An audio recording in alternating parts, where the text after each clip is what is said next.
알겠습니다. EU 정상회담에 대한 기대감이 약화되면서 심지어 회의론이 부각되면서 시장은 오늘까지 나흘 연속 밀렸습니다. 아직 종가가 완전히 형성된 시각은 아닌데요. 외국인들의 계속적인 매도 그리고 마감으로 갈수록 줄이지 않는 매도 물량. 오늘 코스피는 잘하면 1820을 맞출 것 같고 그렇지 못한다면 1810선 중후반 정도에서 끝이 날 것 같습니다. 개인과 기관의 매수, 쌍끌이 매수에도 역시 시장은 밀리고 마는데요. 삼성전자의 소폭 반등마저도 오늘 없었다면 시장은 더 크게 밀렸을 수도 있겠다 싶습니다. 일단 어제 큰 폭으로 하락하면서 지수를 끌어내렸던 삼성전자는 오늘 조금은 반등 포인트를 잡아주는 분위기였는데요. 외국인들의 선물까지 함께 세트 매도가 오늘까지 이어지면서 프로그램 쪽 차익 매물은 계속해서 흘러나온 것 같습니다. 환율과 코스닥의 종가도 궁금한데요. 먼저 시황센터부터 다녀옵니다.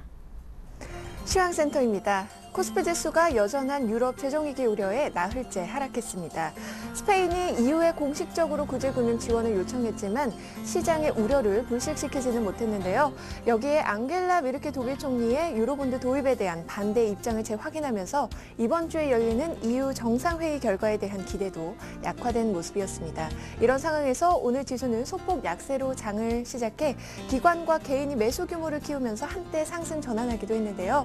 하지만 재차 하락세로 돌아선 후에 오후장에서도 소폭 내림세를 이어갔습니다. 오늘 코스피 마감 지수는요, 전거래보다 0.28% 하락한 1820선에서 종가 기록했습니다. 수급 내용을 확인해 보시면 오늘 시장에서는 개인과 기관이 방어를 해준 덕에 지수에 큰 부담을 주지는 않았습니다. 하지만 외국인이 사흘째 대량으로 매도했는데요. 오늘 외국인을 통해서는 3,200억 원이 넘는 매물이 출회가 됐습니다. 반면에 개인은 2,500억 원의 매수 우위 기록했고요. 기관 역시 900억 원 정도 매수했습니다. 이어서 코스닥 지수 확인해 보시죠. 유로존 위기가 다시 부각되면서 코스닥 지수도 이틀째 하락했습니다. 오늘 소폭 하락 출발했던 코스닥 지수는 장중 상승과 하락을 반복하면서 방향성을 잡지 못하는 모습이었는데요. 결국 장 마감 1시간을 남겨두고 재차 하락세로 돌아섰습니다. 오늘 코스닥 마감 지수는요, 전거래일보다 0.02% 하락한 484선에서 종가 기록했네요. 오늘 수급상으로는 관망세가 작용한 모습이었습니다. 외국인과 기관이 동반 매수했지만 물량은 적었는데요. 오늘 기관은 100억 원 정도 매수 우위 기록했고요. 외국인도 소폭 매수에 그쳤습니다. 이어서 환율 흐름 살펴보시죠. 오늘 환율은 유로존 우려로 상승 출발했는데요. 개장 직후에 1163원서까지 고점을 높이다가 여기에 매도 물량과 또 내고 물량이 더해지면서 하락세로 돌아섰습니다. 마감이 가까워지면서 소폭 더 하락했는데요. 오늘 마감 환율입니다. 전거래일보다 3원 30전 하락한 1158원에서 거래 마감했습니다. 이어서 코스피 시가총액 상위 종목 살펴보시죠. 삼성전자가 오늘은 강보합으로 반등에 성공했습니다. 0.62% 상승하면서 113만 9천 원에 종가 기록했습니다. 하지만 자동차 주들은 여전히 부진했는데요. 현대차가 1%대로 조정을 받았고요. 기아차 역시 1.55%, 현대모비스도 약 보합권에서 오늘 거래 마감했습니다. 반면에 LG화학은 유가 반등에 따른 모멘텀 반전 가능성과 정부 소재 부문 실적 개선으로 오늘장 강세를 보였습니다. 2.49% 상승하면서 28만 8,500원에 종가 기록했고요. 삼성생명은 1%대로 조정을 받았고요. 오늘 한국전력이 2.32% 하락하면서 25,250원에 종가 기록했습니다. 이어서 코스닥 시가총액 상위 종목 살펴보도록 하겠습니다. 셀트리온이 1.64% 하락하면서 3만 원에 종가 기록했습니다. 오늘 다음은 강보합권에서 거래 마감했고요. 서울반도체가 0.83% 하락했네요. 오늘 23,800원에 종가 기록했습니다. 파라다이스는 오늘 급등세를 보였습니다. 7.49% 상승했는데요. 전문가들은 중국인들의 카지노 이용이 증가하고 있는 가운데 지배구조 개선으로 파라다이스의 펀더멘털이 개선될 것으로 전망했죠. 오늘 주당 1,000원씩 상승했습니다. 14,350원에 종가 기록했네요. CJENM은 강보합권에서 오늘 26,500원에 종가 기록했습니다. 위메이드도 3%대로 강세장을 보였고요. 오늘 SFA가 강보합권에서 55,000원에 종가 기록했습니다. 이어서 오늘의 특징 업종 및 테마 종목 살펴보도록 하겠습니다. 오늘 대부분의 업종이 하락한 가운데 경기 방어주들은 선전했는데요. 먼저 업종별 움직임부터 살펴보시죠. 철강주가 중국의 경제 지표가 부진하면서 나흘째 하락했습니다. 오늘은 외국인의 차익 실현 매물이 부담이 됐는데요. 포스코가 1.78% 하락하면서 35만 9천 원에 종가 기록했습니다. 오늘 현대 하이스코도 2.45% 하락했고요. 동부제철이 3.52% 조정을 받으면서 오늘장 4,380원에 종가 기록했습니다.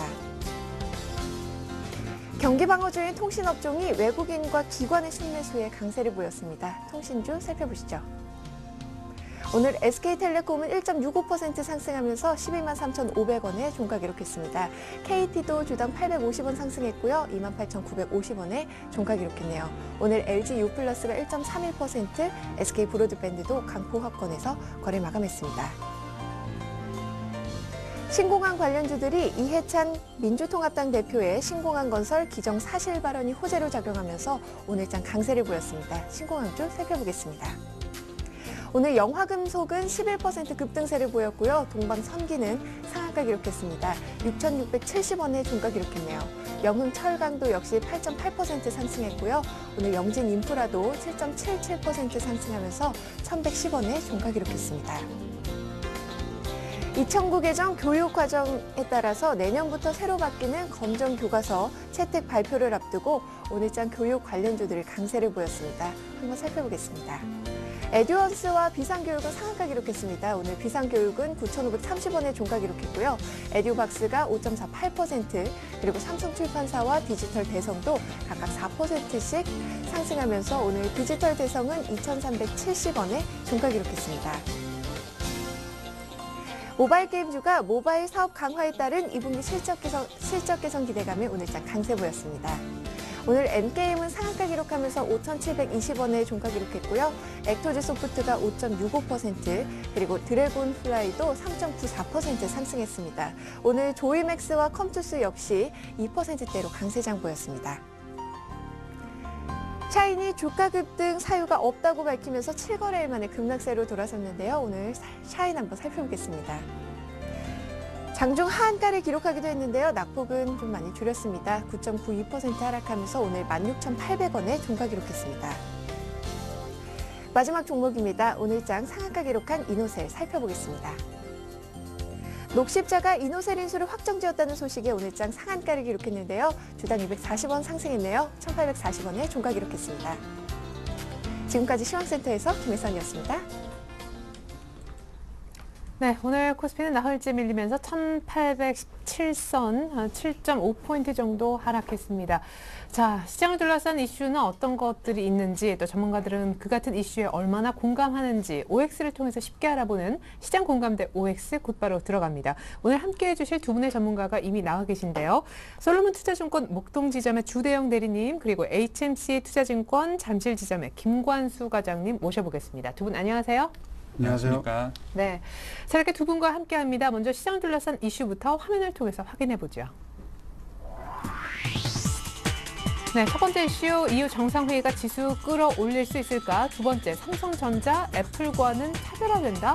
세 번째, 2분기 어닝 시즌, 실적 시즌이 썸머 랠리를 가능케 할 수 있을까? 마지막으로 기록적인 외국인들의 선물 순매도, 변동성 확대가 될까?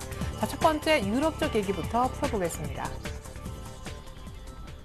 네, 오늘 시장이 하락한 원인 중에 하나, EU 정상회담에 대한 기대감이 약화됐기 때문입니다. 두 분은 정상회담에 얼마나 기대치를 갖고 계신지 OX를 통해서 질문 한번 드려볼게요. 먼저 이슈 읽겠습니다. EU 정상회의가 우리 국내 증시 지수 끌어올릴 수 있다? 자, 이 정상회담이 모멘텀이 되게 어렵다. 모멘텀이 될 수 있다. 상승 원동력으로 보고 계신데 김관수 과장님, 앞서서 일부에서는 많은 분들이 기대가 거의 없다. 지금 시장의 분위기, 오늘 또 빠진 원인도 회의론 아니었습니까? 독일이 태도 변화를 볼 것 같지 않은데요. 막상 협상 테이블에 올라서면은 독일도 좀 전향적인 자세를 취하지 않을까 하는 우선 기대감이 조금 있고요. 대부분이 안 된다고 할 때 사실 좀 반대적인 포지션을 가져가는 것도 뭐 어려운 시장에서 나쁘지 않은 대처 방안인 것 같습니다. 일단 EU 정상회의만 놓고 보면은 회담 자체 내에서 뭐 큰 어떤 호재성 뉴스가 나오긴 사실 그렇게 쉬운 구조는 아닙니다. 다만 이제 그 회담 과정에서 프랑스와 이탈리아, 스페인이 ESM이라고 유로 이제 안정화 기금을 가지고 어떤 식으로 이제 유럽의 각 나라들의 그 어려운 사정들을 이제 해결해 나갈 수 있느냐를 이제 독일을 설득하는 과정이 될 텐데요. 네. 일단 뉴스에서 알려지다시피 그 독일의 메르켈 그 총리가 그 유로본들을 좀 반대하면서 그 근본적으로는 그 금융 규제를 좀 강화를 해야 된다는 쪽으로 이제 말이 나오고 있습니다. 그 이유는 뭐냐면 이제 유럽의 그 타국의 그 문제를 그 독일에 이제 그 세금을 걷어서 메워줘야 되는 상황인데 그걸 과연 국민들이 얼마만큼 납득할 수 있느냐에 대한 문제도 되겠고요. 사실 유로화로 덕을 봤으니까 좀 토해내도 나쁘진 않을 것 같아요. 맞습니다. 근데 당장에 이제 너무 쉽게 주는 떡도 그냥 쉽게 또 체한다고 네. 그걸 바로 그렇게 쉽게 줄 수는 없고 어느 정도 네. 이제 규제안이라든지 대안을 좀 마련을 해 놓고 그 다음에 이제 뭐 제시를 하겠죠. 그래서 뭐 일단은 5천억 유로 정도가 이제 모집이 되어서 ESM이 이제 그 모집이 된 걸로 알고 있는데 우선 이 자금들이 지금 그 EU 정상회의에서 이제 논의될 내용은 그 각국의 그 부채를 늘릴 수 있도록 부채가 늘어나는 현상이 되지 않도록 그 은행들, 부실 은행들에게 직접적으로 이제 투자가 들어갈 그 지원이 들어갈 수 있느냐 여부를 이제 확인해 볼 필요가 있고요. 네. 그렇게 된다고 하면은 각 그 지금 위험 국가들이 채무가 그 국채 그 금리가 상승하지 않는 조건 내에서 또 직접적으로 이제 그 은행들 부실 은행들에게 수혈이 되는 그 좀 긍정적인 효과가 있습니다. 그래서 그런 부분이 잘 그 협의가 이루어지는지 여부를 좀 관심 있게 보실 필요가 있겠고요. 네. 그리고 다음은 지금 일단은 시장 자체만 놓고 보면은 기존 시장에 대한 불안 심리가 너무 팽배해 있습니다. 그래서 지금 뭐 EU 회의라든지 그 앞서서 여러 회담들이 있었지만 앞서서 미리 걱정을 하고 시장에 영향을 주고 회담이 끝나고 나면은 오히려 조금 더 좋은 효과가 나타나지 않을까에 대한 기대 심리로 이제 시장을 조금 끌어올리는 효과가 좀 사실은 있었고요. 지금 2분기만 놓고 보면은 이제 앞으로 실적 발표를 앞두고 이제 서머 랠리도 조금 약간 기대해 볼 수 있는 구간대에서 뭐 EU 그 정상회담 자체가 큰 효과를 낸다기보다는 지금 시점 자체 내에서는 EU에서 약간의 긍정적인 시그널만 보여줘도 시장은 이렇게 빠른 반응을 보일 수 있는 그런 장이라는 의미에서 오를 표현했습니다. 네. 저도 이제 개인적으로는 우리 김관수 과장님 말씀처럼 뭔가 정상회의가 우리 지수 상승에 보탬이 좀 됐으면 좋겠긴 한데 시장이 너무 이제 현실을 빠르게 인식한 것이 아닌가 하는 생각도 해봅니다. 또 과연 이 유럽의 뭐 은행 연합, 유로 본드 솔직히 굉장히 시간이 걸리리라 예상되는 안건들이죠. 누가 어느 정도의 수장들이 모여서 얘기를 좀 하면 좀 풀리겠습니까? 저는 좀 한 가지 답답한 것은 22 통화정책회의 또 뭐 얼마 전에 4개국 정상회담 다 있을 때 EU 정상회담에서 마치 뭔가 나올 것처럼 했지만은 막상 이제 하루 앞두고 며칠 앞두고 진짜 어렵다는 분위기잖아요. 일단 뭐 제일적으로 볼 때 정상회의 뭐 주체 뭐 메르켈 총리라고 저는 개인적으로 보고 있고요. 네. 일단 독일이 지금 처해 있는 상태가 지금 좀 안 좋다라는 점이죠. 자국만 살아남기에는 여론의 의식을 좀 해야 되는 부분인데요. 독일 같은 경우 이제 유럽 재정 안정 기금하고 유로 안정화 기구 쪽에 30% 정도 거의 뭐 지급 보증 의무를 지고 있다고 보시면 됩니다. 네네. 그렇기 때문에 유로 본드가 또 나오게 되면 그 부분에 대해서 그 정도 수준 30%를 상회하는 수준의 또 지급 보증 의무를 져야 된다는 거죠. 그렇다면 이제 자국 국민들에게 돌아갈 수 있는 빚이 그만큼 늘어날 수 있다고 판단하기 때문에 네. 정치권 쪽에서 이제 결단 내리기가 좀 힘든다는 점이죠. 그렇기 때문에 메르켈 총리가 보수적인 스탠스를 취하고 있는 거고요. 저 같은 경우 이제 그 의제가 보면 이제 은행 동맹, 뭐 재정 동맹, 그리고 성장 정책 뭐 이렇게 나왔습니다. 그래서 네. GDP 1% 정도 성장 펀드를 만든다고 하는데요. 그 1,300억 유로짜리. 예, 사실상 지금 뭐 독일, 프랑스, 영국 이쪽 빼고는 지금 거의 다 마이너스로 지금 분기가 다 돌았습니다. GDP가 지금 마이너스 역성장을 하고 있는 상태에서 과연 그 재정 안정기금이 모일 수 있을까? 그렇다면 결국 윤정기를 돌려서 또 돈을 찍어내야 된다는 소리인데요. 유로화 지금 가치가 급격히 하락하고 있죠. 지금 금일도 1.25선 정도에서 지금 마무리되고 있는데요. 이 정도쯤에서는 어느 정도 반등을 줄까라고 이렇게 막연하게 기대하기보다는 유럽 정상회의, 저는 좀 부정적으로 봅니다. 아직까지는 해결해야 될 난제들이 많고 정치권에서 해결할 수 있는 그런 사람이 없다라는 점입니다. 독일 메르켈 총리 분명히 이번에도 보수적인 입장을 취할 거고 자국 국민 보호한다는 명분 하에 자기 이제 표몰이에 좀 나설 거라고 보기 때문에 저는 좀 부정적으로 보고 있고 이번에는 그렇게 큰 효과는 나타나지 않을 거라고 증시에는 부정적이라고 보고 있습니다. 스페인하고 돈 관계가 많이 엮여 있는 독일인데도 스페인이 구제금융 신청하는데도 독일은 조금 여유를 부리는 것 같네요. 그렇죠. 지난번에 한번 7% 이상 그 스페인 국채 금리가 7% 이상 급등하니까 갑자기 독일도 따라 오른 적이 있습니다. 네. 근데 또 그 한 일주일 만에 또 잠잠하게 또 사그라들었었거든요. 그러니까 어느 정도 메르켈 총리가 분명히 물밑 작업을 어느 정도 했다고 보여주고 있고요. 충분한 방어 대비책은 있는데 그 히든 카드가 아직 뭔지는 저도 아직은 좀 궁금합니다. 그래서 정상회의 한번 하면 이번에 히든 카드는 나오지 않을 거라고 보고 있고요. 좀 더 그 카드를 좀 쥐고 있다가 어느 순간인가 확실하게 뭐 유로본드에 대해서 뭐 한 50% 채무 보증하겠다 뭐 이런 공약도 분명 마지막까지 생각할 겁니다. 그 참모진 쪽에서 그런 거 분명 그런 카드를 갖고 있을 거니까요. 만약에 그렇게 되기 위해서는 민심이 더 흐려져야죠. 유럽 쪽에서 뭐 유로화가 떨어지는 가치가 급락하면서 실업률 높아지고 이러면서 정말 멘탈 붕괴 같은 그런 수준으로 국가가 좀 치닫게 된다. 그리스나 스페인 정도에서 그렇게 된다면 독일 메르켈 총리도 그런 카드 나오지 않을까라고 보고 있는데요. 아직까지 가시화되기엔 좀 멀다라고 보고 있고요. 좀 더 지켜보는 전략을 취하도록 하겠습니다. 네, 천재 물리학자죠. 스티븐 호킹 박사 뇌 해킹 얘기가 나오고 있는데 예, 우리 메르켈 총리 뇌에는 뭐가 들어있을지 참 궁금합니다. 자, 두 번째 이슈로 넘어갑니다. 자, 삼성전자, 애플과 차별화된다.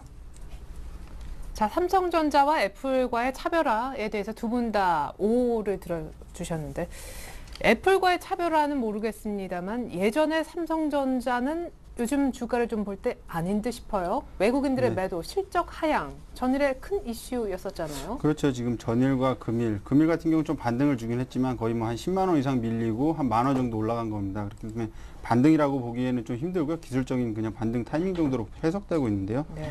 저 같은 경우 이제 삼성전자와 애플 차별화가 되지 않을 거라고 좀 조심스럽게 지난주에 한번 말씀을 드렸습니다. 근데 그걸 바로 뒤집는 그런 현상들이 나타났는데요. 일단 달러 강세 기조에 따라서 안전자산 심리, 선호 심리 현상이 지금 나타나고 있긴 합니다. 근데 그런 게 미국 국채 쪽으로 좀 몰리고 있고요.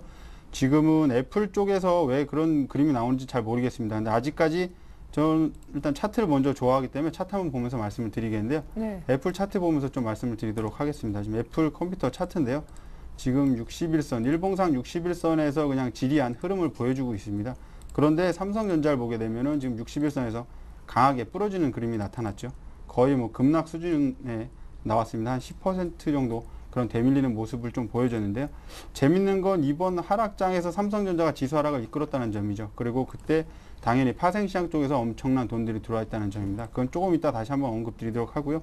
삼성전자가 3일 동안 그 외인과 개인들의 손바뀜이 일어났습니다. 외인들이 50만 줄 팔고 개인들이 50만 줄 샀다는 점이죠. 그렇다면 분명히 이건 증시에 부정적이라는 겁니다.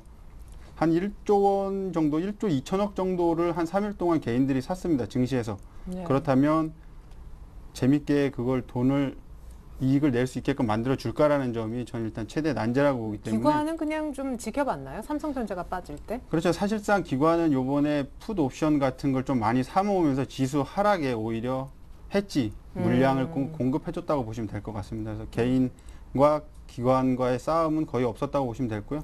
항상 늘 그랬듯이 외인과 기관은 항상 반대 포지션을 취하면서 서로 간에 물고 물리는 관계인데요. 금일 같은 경우 보시면 아시겠지만 일단 삼성전자가 많이 밀렸다는 점은 분명히 개인과 기관보다는 외인들의 승리를 지금 봐주고 있습니다. 그렇다면 저는 이 부분에 대해서 삼성전자에서 좀 언급드리고 싶은 부분이 있는데요. 저는 예. 이제 주봉이죠. 주봉의 모습 봤을 때 저는 좀 그때 안 좋다는 점이 약 100% 떠올랐기 때문에 한번 밀릴 수는 있다. 그렇지만 실적에 대한 보증 수표이기 때문에 그렇게 크게 밀리지 않을 거라고 해서 애플과 좀 동조화 가능성을 좀 길게 봤었는데요. 그때 얘기가 진짜 어제 같은데. 그게 예. 근데 바로 일봉을 보면 정말 강하게 부러졌습니다. 이거 네. 삼성전자 뭐 개별주처럼 이렇게 빠졌죠. 그렇기 때문에 지수도 같은 흐름을 보여줬습니다. 거의 지금 5거래일째 지금 음봉의 모습을 지금 보여주고 있는데요. 개인적으로 봤을 때 지금 글로벌 증시가 거의 61선까지 이렇게 반등이 오는 형국이었었는데요. 1900이라는 심리적인 지지 라인, 저항 라인에서 밀렸다는 점. 그러니까 좀 강하게 밀렸다는 거죠. 그래서 1800을 다음 지지선을 보고 있는데요. 삼성전자가 방어를 해줄지에 대한 부분은 저는 솔직히 미지수라고 좀 보고 있고요. 왜 그러냐면 지금 보시면 아시겠지만 61선에서 이렇게 부러진 종목들, 급락 나오는 패턴들이 요즘 유행하는 패턴이라고 보시면 될 것 같습니다. 뭐 정유화학주 대표적으로 보면 SK이노베이션도 그랬고요. LG화학 같은 경우는 금일 좀 실적 호전이 기대되기 때문에 약간 반등이 나오긴 했지만 61선 아래에서 수급 불안으로 인해서 자꾸 밀리고 있다는 점. 금일도 아침에 제가 삼성전자를 좀 지켜봤습니다. 그랬더니 선물이죠. 240선에서 한번 밀릴 때 삼성전자가 좀 강하게 밀렸지만 그 부분에서 한번 전저점 테스트 그런 과정을 겪었다고 보고 있으니까요. 삼성전자 지금 뭐 110만 원 무너지면 이제 심리적인 라인이죠. 100만 원 선밖에 없다고 보여지기 때문에 아직은 좀 더 보수적이지 않나. 그렇다면 애플이 지금 어디까지 독야청청하게 좀 이렇게 나가줄지 저는 좀 궁금한데요. 애플도 다우지수나 나스닥 좀 꺾이면 같이 꺾이지 않을까라고 개인적으로 보고 있으니까요. 아직까지 차별화는 나타나지 않고 있습니다. 그렇지만 이미 차별화 진행 중이고요. 애플 컴퓨터 같은 경우 미국을 대표하는 기업입니다. 그렇기 때문에 미국 달러 강세 기조에 좀 어느 정도 수혜가 충분히 예상된다고 보고 있으니까요. 애플과 삼성전자의 차별화 이제 조금 시작된다라고 말씀드리고 싶습니다. 네, 삼성전자의 향후 주가 전망에 대해서는 조금 보수적으로 보아주셨습니다. 자, 우리 김관소 과장님도 역시 삼성전자, 애플과 차별화에 동의를 해주셨는데 왜 빠졌나 보면 결국 이슈는 실적이었었고 네.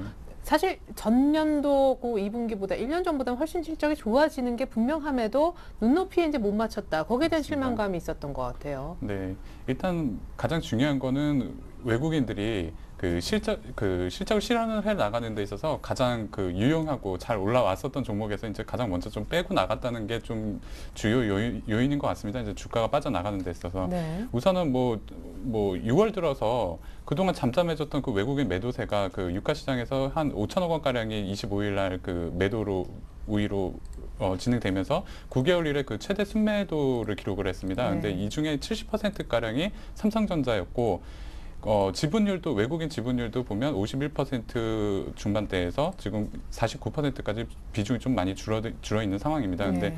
이게 과연 삼성전자가 과연 나빠서 그러느냐 그러면 그 부분에 있어서는 조금 약간 의문을 좀 갖게 되고요. 아무래도 이제 반도체 쪽의 비중을 좀 많이 갖고 있던 외국인들이 포지션을 일시적으로 현금화를 하면서 이제 주가가 좀 빠진 걸로 보입니다. 그리고 다소 이제 경기에 대한 우려가 있어서 그런 거 아니냐, 2분기 실적이 조금 컨센서스에 부합되지가 않아서 그런 것 같다 하고 이제 우려들이 조금 많은데요.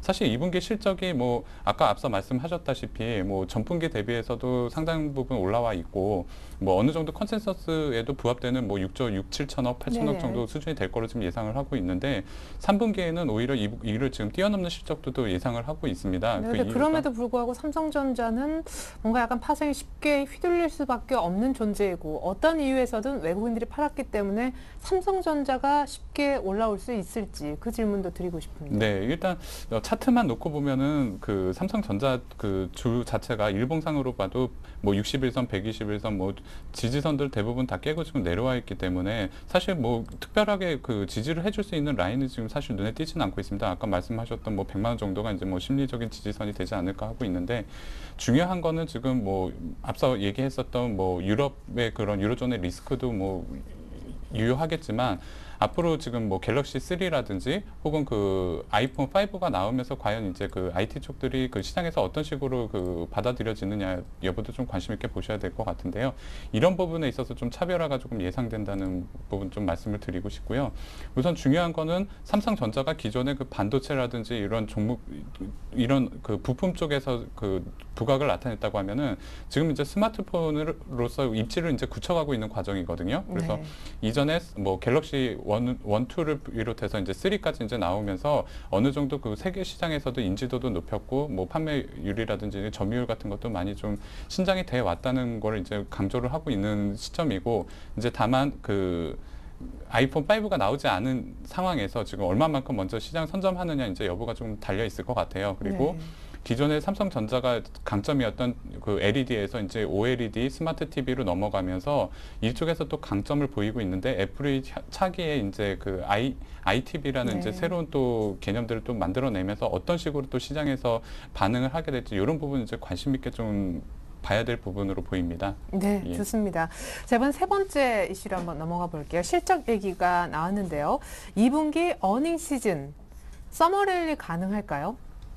실적 시즌이 시장 상승에 도움이 되기 어렵다. 그리고 실적이 시장 상승에 도움이 된다라는 얘기신데 실적은 지금 삼성전자 얘기를 했지만 사실 삼성전자 영향도 분명히 있겠죠. 비중 자체가 크니까 유럽 영향으로 우리 기업들 전반적으로 실적이 좀 내려간다 그러던데. 맞습니다. 시장에서 우려하는 사항은 이미 여러분들이 너무나 잘 알고 있을 만큼 이렇게 퍼져 있고 시장 내에 불안 심리도 많이 깔려 있습니다. 다만 제가 좀 더 그 시장에서 좀 긍정적인 모습을 찾아보려고 하는 이유는 예. 기존에 너무 팽배해 있는 불안 심리 때문에 굳이 뭐 저점에서 매수할 수 있는 기회들을 놓칠 필요는 없다는 의미에서 아. 이제 단기적인 대응도 유효하다는 관점에서 좀 봐주십사 하고 말씀을 드리는 거고요. 네. 일단은 그 시장만 놓고 보면은 그 기존에 그 어닝 그 2분기 어닝 시즌 상황에서 그 종목들을 좀 그 IT하고 자동차 쪽에 지금 선전을 했다고 하면 2분기에는 좀 자동차 쪽에서의 선전이 좀 예상되어집니다. 뭐 간단하게 뭐 기아차나 현대차 이런 종목만 놓고 봐도 2분기 컨센서스를 상당 부분 뭐 11%에서 20% 가까이인 부분이 좀 그 전 4월 대비해서 좀 신장되는 모습이 좀 보이고 있습니다. 그래서 기아차만 놓고 보면 1분기 지금 2분기 컨센서스가 그 11% 정도 증가한 1조 3천억 원 정도 사상 최고치를 좀 기록할 걸로 보여지고 있고요. 네. 그 외에 뭐 현대 위아라든지 이런 종목들도 지금 눈에 띄게 지금 신장되고 있는 모습이 보이고 있습니다. 그게 그대로 지금 주가에도 반영이 돼서 자동차주들 같은 경우는 IT주에 비해서는 지금 낙폭도 상당 부분 적어 있는 부분도 확인하실 수 있고요. 그래서 일단 2분기 그 어닝 시즌을 그 예상하면서 그 대응을 하신다고 하면은 그 실적이 좀 받쳐주는 종목들을 선별을 해서 좀 관심 있게 보실 필요가 있고 그 중에 이제 자동차가 좀 중심이 되지 않을까 하는 생각을 하고 있습니다. 그래서 자동차 종목들은 꼭 편승해서 가져가셔야 될 걸로 보이고요. 네. 그리고 그 뭐 짧게나마 서머 랠리가 이루어진다고 하면 이런 종목들이 우선적으로 치고 나갈 가능성이 높기 때문에 예, 꼭 그 투자하시는데 좀 유념하시면 좋을 것 같습니다. 근데 차 외에도요, 실적이 좀 올라가는 섹터를 굳이 꼽자면은 이제 차와 함께 좀 소비재 쪽에 들어가는 뭐 필수 맞습니다. 소비재죠. 음식료, 뭐 의류 이쪽이 좀 들어간다 그러는데 요즘 주가도 좋고요. 네, 뭐 음식료라 뭐 화장품 쪽 이쪽도 괜찮은데요. 특히 또 눈에 좀 띄었던 게 최근에 뭐 게임주들이 너무 상승폭이 좀 상당히 컸었습니다. 그래서 뭐 얼마 전에 제가 추천드렸던 뭐 컴투스라든지 이런 종목들이 좀 눈에 띄게 지금 주가도 현재 계속 추가적으로 상승을 하고 있는데요. 이런 종목들 소비재 말씀하셨던 그런 소비재 종목들도 관심 있게 좀 보시고 편승해 가시면 좋을 것 같습니다. 그렇다면 뻔히 이제 펀더멘털 실적이 좋아질 것으로 보여지는 그런 섹터에 있는 종목들 언제쯤 매수해 보면은 적절한 타이밍이 될까요? 매수 타이밍요. 매수 타이밍은 제가 볼 때는 지금 뭐 오늘도 괜찮은 시점인 것 같고요. 내일까지도 뭐 이렇게 분할적으로 매수하시기에는 좋은 시점인 것 같습니다. 6월 안에. 네, 지금 뭐 꾸준히 지금 매수를 조금 해 나가시면은 자동차 종목들 조정 받아 있을 때 조금씩 매수를 편승해 가시면은 괜찮을 것 같습니다. 네, 좋습니다. 반면에 주대영 대리님은 이제 우리가 익히 아는 듯이 좀 눈높이가 낮아진 전반적으로 깎인 2분기 실적이 시장에는 별 도움이 안 된다는 쪽이시잖아요. 네, 맞습니다. 뭐 금일 뭐 LG화학 쪽에서 뭐 5천억 이상 기대도 된다라고 뭐 이렇게 좀 도는 것도 있는데요. 저는 일단 부정적으로 보는 것 자체가 중국도 유럽에 이게 수출하기 좀 힘든 마당에 국내가 그 받아갈 수 있을까. 그래서 이제 내수업종이죠. 음식료하고 경기 방어주 쪽. 분명히 그쪽으로도 이제 매기세가 어느 정도 몰리는 건 맞다라고 봅니다. 그런데 이제 지수가 한번 꺾이다 보면 경기 방어주도 어차피 힘을 못 쓰게 돼 있습니다. 그렇기 때문에 그런 부분을 좀 저는 안 좋게 보니까 썸머 랠리가 없다라고 말씀드린 거지. 그렇다고 굳이 종목별로 뭐 어닝 서프라이즈 내는 종목이 없다는 건 아니니까요. 옥석 가리기 충분하게 하시면은 좋은 종목 찾아서 할 수 있을 것 같습니다. 네. 네, 좋습니다. 이제 두 번째, 세 번째 이슈까지 봤고요. 마지막 이슈로 넘어가 봅니다. 기록적인 외국인들의 선물 쪽 순매도 변동성 확대되나? 자, 외국인들의 선물 많이 파는 것은 변동성을 키우는 요인이다. 두 분 다 오를 들어주셨는데 주대용 대리님. 네. 주대용 대리님하고는 파생 얘기를 좀 많이 했었는데 아까도 짧게 언급해 주셨지만은 네. 제가 없었던 금요일 날 외국인들이 거의 2조 가까운 선물 순매도 이후에 맞습니다. 잦아들 줄 모르고 계속 현선물 같이 막 팔더라고요. 예. 지금 저는 EU 정상회담을 앞두고서 조금 급했다라고 말씀을 드리고 싶은데요. 통상적으로 이제 3, 6, 9, 12월에서 그 동시 만기를 지나고 나면 그 다음 월물이죠. 차월물 쪽에서 약간 조금 루즈하면서 어느 정도 지속적으로 작업을 하는 그런 흐름들이 나타납니다. 네. 그런데 이번 같은 경우는 이제 1박 2일 코스죠. 거의 뭐 지금 제가 카운트한 걸로는 지금 한 19,000개, 거의 2만 계약에 상이하게 지금 외인들이 선물 매도 포지션을 갖고 있다는 거죠. 이렇게 노출되게끔 갖고 있는 적도 거의 없었다고 보시면 될 것 같고요. 거의 5손가락 안에 드는 정도인데요. 지금 또 6월 분기말 윈도우 드레싱이라고 해서 지수 방어할 거다는 또 얘기도 또 많이 나오고 있습니다. 그렇다면 아까 서두에 말씀을 드렸죠. 개인들이 1조 2천억을 샀는데 그 물량이 이익을 낼 수 있도록 충분히 그 마련해 줄지 저는 좀 상당히 좀 부담스럽게 보고 있고요. 삼성전자를 뺄 때 뭔가 지수를 인위적으로 참 끌어내리려고 작정했다는 생각이. 그러니까 이게 변동성을 좀 극대화시키려고 한 겁니다. 왜냐하면 변동성이 커지면 거래가 많아지기 때문에 거기서 이제 아래쪽으로 익스포저를 어느 정도 구축했다라고 보고 있고요. 그러니까 그걸 좀 간단하게 설명을 드리고 싶은데요. 제가 좀 한 줄로 정리를 좀 해봤습니다. 네. 미결제 수량 증가는 이제 해지 수요하고 변동성 증가를 노린 투자자의 결합이라고 말씀을 드렸는데요. 해지 같은 경우는 이제 보험 전략이라고 할 수 있죠. 내가 갖고 있는 주식에 대해서 그 주식이 하락했을 때 손해 보는 걸 막기 위해서 이제 파생 쪽에서 어느 정도 수익을 담보하는 그런 역할을 하는 거고요. 변동성을 노린 그 투자가들은 이제 방향성 매매를 하는 거죠. 아랫방향, 윗방향 이렇게 배팅을 하는데 이번 같은 경우는 이제 아랫방향의 해지 수요하고 윗방향 EU 정상회의에 분명 뭔가 정책적으로 중요한 게 나올 수 있다라고 하는 사람들끼리 이제 큰 싸움이 벌어졌다는 겁니다. 그래서 미결제가 한 15,000계약까지 늘어났다는 점. 저는 이런 부분 이제 좀 나쁜 표현으로 이제 판돈 커졌다라고 늘 말씀을 드리는데요. 거의 아래쪽으로 지금 판돈이 커진 거죠. 아래쪽도 커지고 이제 위쪽도 당연히 커진 거죠. 네. 분명히 누군가는 매수 포지션이고 누군가 매도 포지션이니까 여기서 한번 반대로 이제 걸리게 된다면 반대 포지셔너들은 거의 이제 뭐 계좌가 이제 초토화되겠죠. 네. 그렇기 때문에 여기서 분명 누군가는 지수를 방어하려고 할 거고요. 누군가는 이제 패려고 할 겁니다. 아래쪽으로 이제 두드려 패려고 할 텐데 삼성전자가 거기 이제 타겟이 들어온 거죠. 그래서 메인들이 한 50만 주를 팼다는 거. 삼성전자를 패면서 인위적으로 변동성을 증가시키고 변동성이 증가하기 때문에 거래량이 많아지고 거기서 이제 파생 쪽에 작업을 어느 정도 구축했다는 거죠. 분명히 누군가 급했다는 겁니다. 보통 경우 한 5거래일 이상에서 나와야 될 물량들이 1박 2일 만에 나왔다는 건 분명 이번에 EU 정상회담 분명 뭔가 하나 있을 수 있다라는 거죠. 그게 위쪽일지 아래쪽일지는 아직 좀 감인데요. 아직까지 보기엔 좀 부정적인 스탠스가 더 강한 것 같습니다. 네, 지수 선물이 250 정도에 걸려 있다가 곧바로 240까지 밀리는 동안 삼성전자 지수 많이 밀렸습니다. 자, 이렇게 해서 이런 원인으로 인해서 파생이 흔들리면서 같이 우리 현물까지 흔들리면서 변동성이 커졌는데 문제는요. 앞으로도 변동성이 커질 것인가? 저는 사실 뭐 지나간 건 지나간 거고 현재도 현재지만 앞으로가 궁금합니다.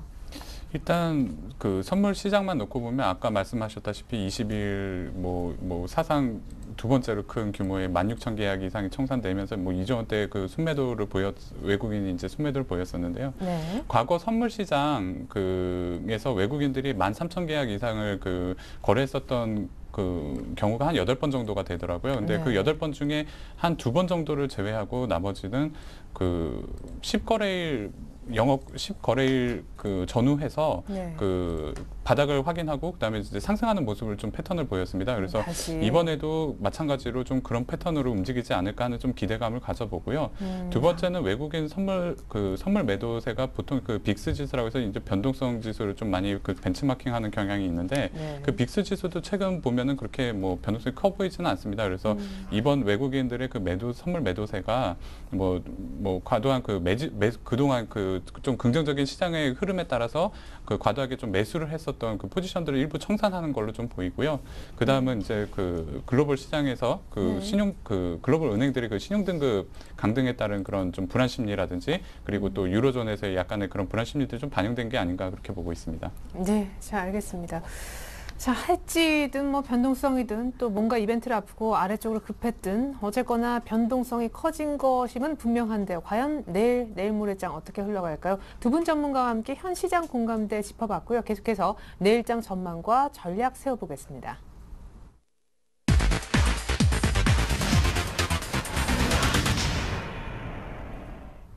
네, 나흘째 밀렸습니다. 고점 대비 한 90포인트 정도, 80포인트 정도 아래쪽이라고 보시면 될 텐데 내일 또 빠지면 닷새 연속 밀리는 겁니다. 김관성 과장님, 내일쯤에는 사야 되는지 아까 뭐 단기적인 매수 자체까지 뭐 안 할 그럴 만한 장은 아니라고 하셨잖아요. 네, 맞습니다. 일단 지수 차트 좀 놓고 보면은요.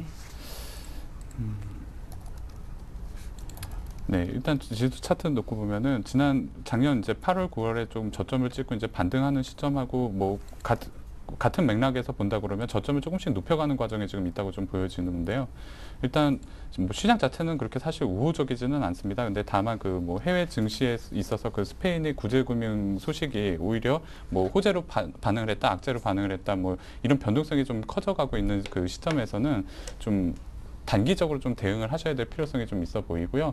단기적으로는 그 박스권을 좀 뭐 조정이 조정을 거쳤기 때문에 좀 단기적인 박스권을 제시를 하는 게 1790에서 1900선 정도 박스권 안에서는 바닥에서는 좀 매수를 하고 네. 윗방향에서는 좀 매도를 하면서 그 수익 실현을 하면서 짧게 대응을 좀 하셔야 될 필요성이 있어 보입니다. 특히 아까 앞서 말씀드렸던 그 2분기 실적 모멘텀이 좀 받쳐주고 있는 자동차주라든지 그리고 뭐 경기 소비재주, 게임주 이런 종목들 같은 경우는 반드시 좀 편승을 해 가시면서 시장을 대응을 하셔야지 좀 충분한 수익을 만드실 수 있다고 좀 보여지고요.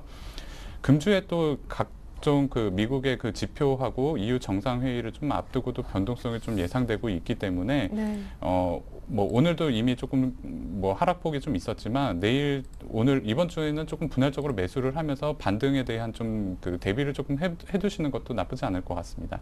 예, 좋습니다.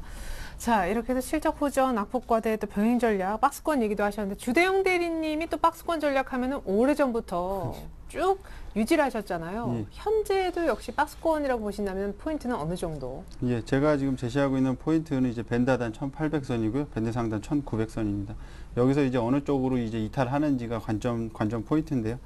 일단 유로존 정치 리스크가 저는 크다고 판단하기 때문에 그 부분에 대한 해지 수요가 이제 증가했다라고 보고 있습니다. 그래서 1박 2일로 변동성이 극대화되면서 무엇인가 작업이 이루어졌다. 그렇다면 지금 부분에서 위로 갈지 아래로 갈지 아직 확인된 데이터가 없기 때문에 저는 일단 지켜보고 있고요. 1800이 무너지면 오히려 더 보수적인 스탠스를 취하는 게 낫다고 보고 있고요. 만약에라도 1800 깨고 내려갔다 다시 반등이 들어온다면 그 부분에서 다시 재매수할 부분이지 저점을 감히 논하고서 사기에는 좀 부담스러운 전략이라고 말씀을 드리고 싶습니다. 그래서 네. 지속적인 현금화 전략하고요.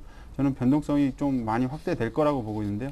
또 이제 6월 말 윈도우 드레싱 앞두고서 이 정도에선 좀 머리를 들 수도 있거든요. 그래서 뭐 중심선이 1850까지 또 갖다 놓을 수도 있으니까 그거 한번 좀 잘 체크해 보시면은 그렇게 나쁘지 않은 전략이 될 거라고 보고 있습니다. 정말 시간은 없는데 기관이 만약 윈도 드레싱에 나선다면은 네. 우리 김관수 이제 과장님도 계시면 네. 주대영 대리님이 기관이다, 메이저급 세력이다. 네. 수익률을 어느 쪽에서 뽑아내실 것 같아요? 지금 저는 이번에 그 윈도우 드레싱 탑픽 종목으로 오리온을 뽑고 있거든요. 지금 아직 그 100만 원 터치를 지금 제가 알기로는 못 하고 있는데요. 네. 오리온 쪽에서 한번 나올 거라고 지금 보고 있는데 차트 한번 잠깐 보시면서 제가 한번 설명해 드리도록 하겠습니다. 보시면 지금 99만 2천 원 이제 최고가로 되고 지금 61선을 기반으로 해서 쭉 올라왔죠. 일단 지수랑은 좀 상관없지만 종목 패턴으로 봤을 때 이런 종목들이 이제 수익률 달성으로 해서 땡길 수 있는 종목이라는 거죠. 그렇다면 이미 삼성전자 무너졌기 때문에 지수는 어느 정도 지금 선에서 픽스하지 않을까라고 보고 있고요. 종목별로 이런 종목들이 한 번씩 이렇게 치고 올라가면서 장대 양봉 나오는 패턴. 딱 보시면 이게 벌써 예비 동작 취하게 해줬죠. 이거 5월 말에 한번 급등 한번 해줬습니다. 그렇다면 여기서 한번 정도 밀려준다면 90만 원 초반까지만 밀리면 윈도우 드레싱 할까 한번 보고서 1박 2일 정도 묻어놓으면 괜찮은 수익 나오지 않을까라고 보고 있어서요. 네. 윈도우 드레싱도 분명히 있지만 윈도우 드레싱이라고 해서 무조건 지수가 올라가는 건 아닙니다. 그렇기 예, 때문에 종목을 어느 또 정도, 얘기해 주죠. 종목을 저는 지금 탑픽으로 보고 있는데 오리온이니까요. 한번 지켜보시면 그렇게 나쁘지 않을 것 같습니다. 네, 좋습니다. 이번엔 여의도 쪽 시각 들어보죠. 삼성증권으로 갑니다. 임수균 연구원 연결합니다. 안녕하세요. 네, 안녕하십니까? 네, 이후 정상회담에 대한 경계감이 나왔습니다. 코스피 오늘까지 밀렸는데 외국인들이 오늘 포함 한 사흘 동안 1조 정도 판 것 같네요. 네, 일단 좀 외국인들 매도세가 좀 다시 좀 출회가 되고 있는데요.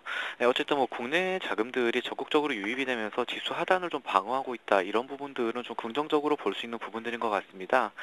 일단 뭐 6월 들어서 좀 국내 증시가 안정적인 반등 흐름을 이어갔었는데 최근에 또 이렇게 연이은 하락세를 보이면서 좀 코스피가 다시 한번 고비를 맞이하고 있는 그런 상황으로 보이는데요.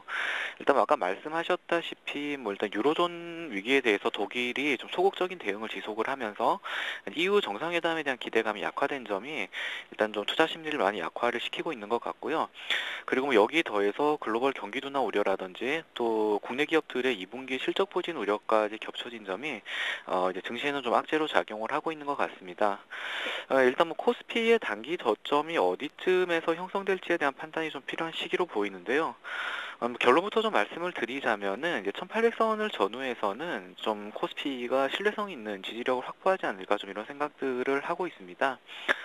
금년 5월 이후의 조정장에서도 코스피는 종가 기준 1800대 부근에서 두 차례나 반등을 보여줬었고요. 또 이제 유로존 위기와 글로벌 경기 둔화 우려가 극에 달했었던 작년 하반기에도 1800대를 전후한 지수대에서는 좀 의미 있는 지지력을 보여준 바가 있기 때문에 1800선에 대해서는 조금 좀 안정적으로 1800선의 지지력에 대해서는 조금 안정적으로 생각을 하셔도 될 것 같습니다. 다만 이제 좀 답답한 부분은 코스피의 반등 모멘텀이 갈수록 좀 약화되고 있다라는 부분인데요. 원래 이제 당초 시장을 좀 긍정적으로 보는 입장에서는 이제 6월 말부로 해서 유로존 불확실성이 좀 완화가 되고 또 이제 7월로 넘어가면서 2분기 실적 기대감이 부각되면서 좀 이제 안도 랠리가 전개될 것으로 이렇게 예상하신 분들이 많았는데 어쨌든 지금 같은 경우는 2분기 실적에 대한 기대감이 좀 많이 낮아지고 있는 시점이기 때문에 주가의 반등 모멘텀이 좀 약할 수는 있다. 이런 부분들은 좀 이제 증시에 부담을 더해줄 수 있는 요소를 이렇게 판단을 하고 있습니다.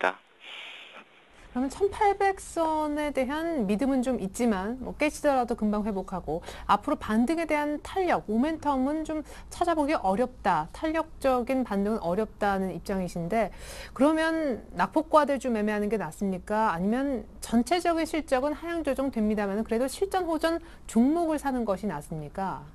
예, 일단 뭐 코스피 밴드 자체가 일단 좀 상당히 하향된 형태의 좁은 박스권 등락을 반복할 것으로 보기 때문에 일단은 좀 낙폭과대 경기 민감주를 중심으로 좀 단기 트레이딩 전략으로 대응하는 전략이 좀 유효할 것으로 이렇게 생각을 하고 있습니다. 뭐 특정한 업종보다는 지금 가격 매력도가 높아진 낙폭과대에 좀 고르게 관심을 가질 필요가 있어 보이는데요. 그 2분기 실적 시즌으로 넘어가면서 이제 주도주 위치를 좀 다시 가져갈 것으로 생각했던 IT와 자동차 쪽 모멘텀이 많이 약화가 되고 있기 때문에 지금 뭐 특정한 업종보다는 낙폭과대 경기 민감주가 좀 고르게 반등을 보이는 그런 형태로 시장의 반등이 나타날 가능성이 클 것으로 전망을 하고 있습니다. 일단은 6월 말까지 이제 EU 정상회담이라든지 이제 프랑스 독일 정상회담 같은 유로존 관련 일정들이 좀 줄줄이 대기를 하고 있고 이런 이벤트 일정들이 또 이제 증시의 변동성을 확대를 시킬 수가 있기 때문에 보수적인 투자자 분들이시라면은 6월까지 이어지는 이런 변동성 이벤트들을 좀 확인을 하고 이제 추가 대응 전략을 마련해보는 이런 보수적인 스탠스도 좀 고려해보실 만한 시점이 아닌가 이렇게 판단을 하고 있습니다. 네, 6월 말까지는 좀 보수적으로 보거나 혹은 낙폭과대주를 굉장히 발빠르게 좀 매매하시면 좋을 것 같습니다. 삼성증권의 임수균 연구원님 전략까지 들었습니다. 감사합니다. 네, 감사합니다.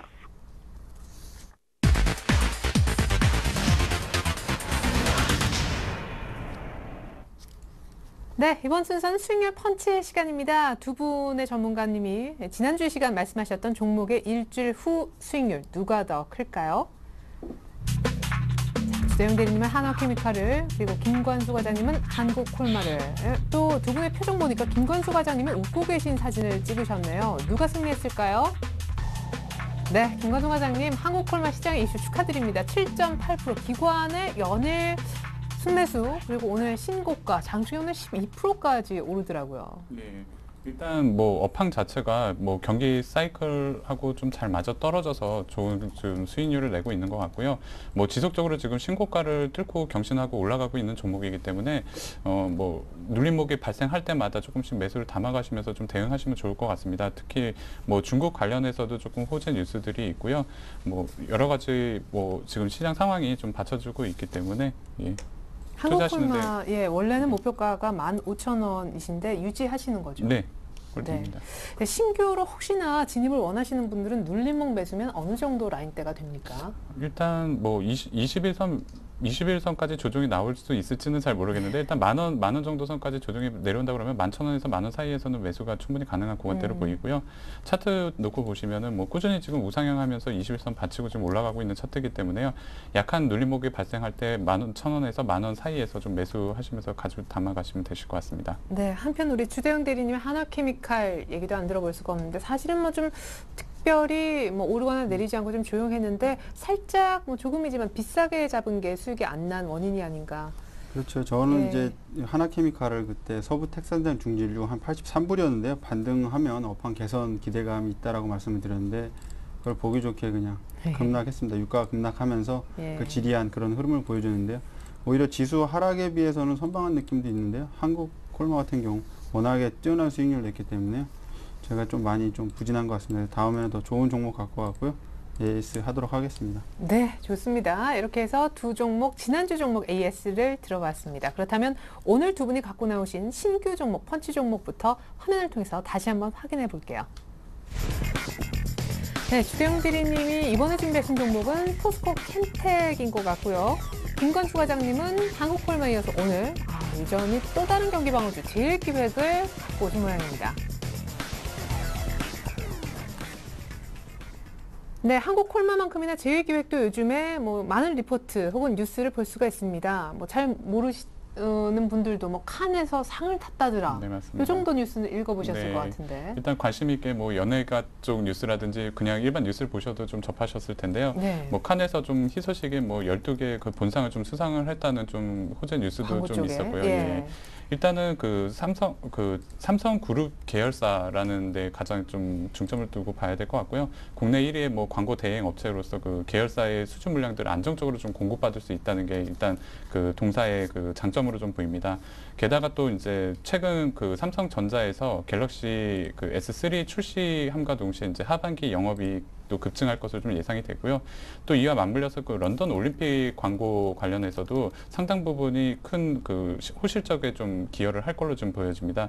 그래서 지금 주가 차트를 지금 놓고 보시면은 일봉상으로도 그렇고 지금 좀 바닥을 다지고 지금 올라가고 있는 모양새가 나오고 있는데요. 주봉 차트로 확실하게 보시면은요, 그 20주선을 바닥으로 해서 좀 돌아서는 모양이 좀 나오고 있습니다. 그래서 지금 가격에서 좀 매수가 들어가신다고 하면은 목표가는 제가 일단 짧게 드렸지만 25,000원, 21,000원에서 25,000원 사이까지 충분히 좀 수익을 낼 수 있는 구간대로 좀 보여지기 때문에 강하게 좀 추천드리겠습니다. 예, 손절 라인과 매수 가격도 알려주시죠. 네, 일단 매수 가격은 시장가 제시해드렸고요. 네. 목표 가격은 현재 짧게 지금 19,000원 제시해드리고 손절가는 17,500원 제시해드립니다. 네, 참고로 오늘 종가는 18,000원인데 굉장히 타이트하네요. 주대영 대리님의 포스코 캠텍도 설명 이어서 들어보죠. 예, 이제 포스코 캠텍 들고 나왔는데요. 저 목표가부터 말씀드리면 139,000원 제시해드립니다. 왜냐면요, 국내 1위의 염기성 내화물 생산 업체입니다. 포항제철이죠. 화성공장 위탁 경영 등 내실화 충실하고요. 성장성이 지속될 전망인데요. 제가 보는 관전 포인트는 일단 코스닥 쪽에 포함되어 있기 때문에 코스피 급락에 좀 비껴갔다라고 말씀을 드리고 싶습니다. 그래서 요 며칠 상당히 양호한 흐름 나타났으니까요. 차트 한번 보면서 말씀을 드리도록 하겠습니다. 제가 제일 좋아하는 패턴 중에 하나인데요. 61선에서 어느 정도 반등을 모색하는 그런 그림들이 제시되고 있습니다. 그래서 14만 원까지 열어놓고 있는데 목표가 13만 9천 원 말씀드리고요. 손절가 12만 3천 원 제시해드리니까요. 편입은 내일 시초가로 하도록 하겠습니다. 네, 좋습니다. 이렇게 해서 오늘의 펀치 두 종목 포스코 캠텍과 제일기획 설명 들어봤습니다. 다시 한번 끝으로 정리해서 보여드립니다. 네, 신규 수익률 펀치 종목 포스코 캠텍 대 제일기획의 대결로 굳혀졌습니다. 하나하나 다시 한번 설명해 드릴게요. 우리 주대영 대리님의 포스코 캠텍은요, 일단 포스코 계열사가 되겠죠. 또 코스피 급락에 대한 코스닥 쪽에 있는 그런 종목이기 때문에 꼽았다고 하셨습니다. 시초 매수 목표가는 14만 원 약간 미친 13만 9천 원, 손절가는 지난 한번 홍보했던 가격 정도가 되겠습니다. 김건수 과장님의 추천 종목인 제일기획은요, 최근에 칸에서의 광고로 수상 얘기도 들리지만 삼성그룹 계열사입니다. 안정적으로 물량을 받을 수 있는 구조, 20주 선에서 역시 또한 바닥을 돌리는 차트, 시초 매수 목표가는 아주 짧게 19,000원, 손절도 타이트하다라는 거 참조해 주셨으면 좋겠습니다. 네, 포스코 캠텍이냐 제일기획이냐 두 분 수익률 대결 결과는 다음 주 이 시간에 공개되니까 많은 기대 부탁드립니다. 두 분 오늘 말씀 감사합니다. 감사합니다. 네, 이상으로 오늘 장 일정 2부 마칩니다. 전 내일 다시 오겠습니다. 고맙습니다.